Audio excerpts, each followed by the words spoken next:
I would like to take a rocket to Mars. Elon, there aren't any rockets that can actually take you to Mars. Fine, I'll make my own. But while I'm at it, I also would like to go very fast in electric cars. Elon, electric cars don't go very fast. Fine, I'll make my own. But while I'm doing that, I would like it if there wasn't so much traffic on the roads. Well, if you don't like traffic, you should probably just take a train or a subway station that's gonna be digging tunnels underneath the ground. Fine, I'll make my own. But also, while I'm in the tunnel, I would like it if I could say whatever I want on Twitter. Elon, you can't say whatever you want on any given platform. Fine, I'll make my own. Okay, look, even if you made your own social media, it is still going to be regulated by a platform and a company that runs that platform, which probably also makes the phone that you want the social media to run on. Fine, I'll make my own. How long can someone keep this up? I guess until my brain turns to dust. Well, I guess eventually all of us will crumble and turn to dust one day, right? Yes.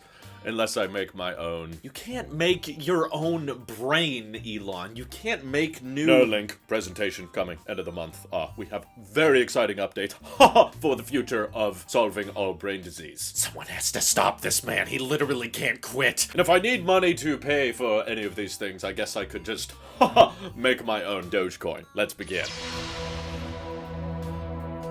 I was absolutely sick and tired of seeing so many videos about the Tesla phone, or that Elon Musk is getting ready to make his own smartphone, because he's been asked these questions before, and he's pretty much always said the same thing, which is that smartwatches, smartphones and stuff, that's yesterday's tech. He doesn't want to enter any tech field that he can't apply a order of magnitude change to. Like, he wants to 10x drop the price of batteries, or 10x drop the price of reusable rockets. He likes entering spaces where the odds are against him, and he just saw the smartphone market kind of the same way I did, which is it has matured, it has kind of peaked, and yes, there's incremental changes year over year, but he showed very little interest in entering that space until more recently, where people on Twitter, of course, were entertaining the idea of what could happen if Twitter becomes too much of a free speech absolutist, which I don't think they will, personally, but hypothetically, if Apple or Google with the Play Store decided to ban Twitter from the App Store, would Elon make his own platform? Like, would Elon make his own smartphone that you could use Twitter on? And of course, people assume that it would just be this perfect Musk-branded phone, whether it's the boring phone or the Twitter phone, but everyone always has the same dumb ideas that they apply to it, which make no sense in my view. Like, well, of course, the Tesla phone would have Starlink access. Okay, that's not how Starlink frequencies work. You need direct line of sight to the satellites, which is going to be incredibly difficult to miniaturize and put on a phone, and even if you did, it would only work when you were directly outside. Plus, Elon has already announced with T-Mobile that they are going to be bringing Starlink support to mobile phones, but that's going to require version 2 Starlink satellites that are going to be emitting the same frequencies that existing cell towers are already emitting. So that means iPhones, Androids, everybody is going to have Starlink support in the future, assuming they can get those satellites up. But using the existing version 1 and 1.5 satellites? No, you can't miniaturize that tech that requires an entire dish right now and just suddenly put a chip in a phone and be like, bingo, we don't need carriers anymore. That's not how technology works, and I don't think the Starlink phone or the Tesla phone or whatever would have some kind of unique advantages when it comes to Starlink access. And even if it did, it would be incredibly niche. It would just be, you can have very low bandwidth connections when directly pointing the phone up at the sky for emergencies, likely, not even casual usage in any way. But I just want to back up a second and say that in the event that Twitter gets blocked or banned from the Google Play Store or the iOS App Store, it will be catastrophic for Twitter, okay? I don't think even if Elon had the resources, which right now it's kind of hard to tell how much money he's willing to spend or how much Tesla stock he's willing to sell, if these companies just suddenly started deciding that Twitter wasn't going to be allowed on the iOS App Store as a whole, the usage would completely tank, and it doesn't matter how good the Elon Musk phone is, getting people to move platforms is insanely difficult. It's even harder to get people to buy different hardware. There are so many people that are very much ingrained and happy within their walled garden with the Apple ecosystem, and I could be wrong on this, but I feel very passionately that if you ask people to choose between using Twitter and keeping their iPhone, 99% of people are gonna just say keep the iPhone. I will just put up with not having Twitter if it means that I don't have to buy additional hardware. The number of people that would buy a brand new phone just because a social media app was banned on their existing phone? Yeah, very, very small, and I think it would be an incredibly niche market, and basically you would just get the most diehard of diehard fanboys buying the Musk phone, if you will, and it likely would face the same death that Microsoft had with the Windows Phone, or Amazon had with the Fire Phone. Bill Gates, I think, was even credited as saying in the smartphone world, it's really a winner-takes-all situation. You can't really have much more than 2 to 3 major contenders because there's so many advantages to you and your social circle all being with the same brand, like iMessage or AirDrop, or using the Google Play Store, letting third-party developers optimize apps for just 1 or 2 platforms and then they're good, and trying to convince them to go to the Windows Store or to go to the Amazon App Store was so insanely difficult, it didn't matter if all of these companies with billions of dollars was pouring all of this research into pretty competent phones, mind you. Everybody who had Windows phones before tends to still speak fairly high of them and said, yeah, I really liked my Windows phone, it was just they couldn't get the third-party App Store access. And with as many things as Elon has achieved in his life, I don't think you could just magically get a bunch of developers to get on board. And ultimately, I wish this was a reply Elon Musk never made, because it opens up the floodgates and opens up the doors to the possibility now to where everyone is saying, oh, okay, they might make their own phone. What would that phone be like? And now it's going to start to become a regular question on like Tesla earnings calls or SpaceX interviews. People are going to be like, so when's the Starlink phone coming? Or people are like, the Tesla phone is going to use the Tesla battery management system, and with the high cycle life batteries that they put in their vehicles, they could make a really long battery life smartphone. And I'm like, oh god, you guys realize how different battery chemistries are for cars than they are for phones? They wouldn't put lithium iron phosphate batteries in a smartphone. That would be a horrible battery life. It would be terrible for the weight, and there's a reason that we use pouch cells in phones and not in cars. So frankly, there's very little things that you can bring over from Tesla's manufacturing that would easily just pop into a phone. Even the custom full self-driving computer chips that Tesla uses in their vehicles are built on the 14 nanometer architecture, and just now they're working with TSMC on developing next generation chips that I guess would be close to 5 nanometer, but Apple is already making the switch to 3 nanometer within the next few months. And the usefulness of chips that are for neural net training and full self-driving are very, very different from the type of chips we use in our smartphones, which are meant more for computational photography, for battery efficiency, and managing cellular data. There's almost no carryover between the two. And given how difficult it would be to start up a third platform that would compete with Android and iOS, and all of the ridiculousness that people are trying to apply to a theoretical Musk-branded phone, I do have to take a step back and think to myself, boy, how hilarious would it be, though? You know, the Fire Phone didn't work out, but I was still fascinated by it in concept, like the idea of Amazon designing a phone and trying to come up with unique, exclusive features that separate it from other phones on the market. Same thing with the Windows Phone. Like, even though it didn't work out, it was fascinating to watch someone attempt a different platform and to attempt bringing Windows to the mobile experience. So in a similar way, I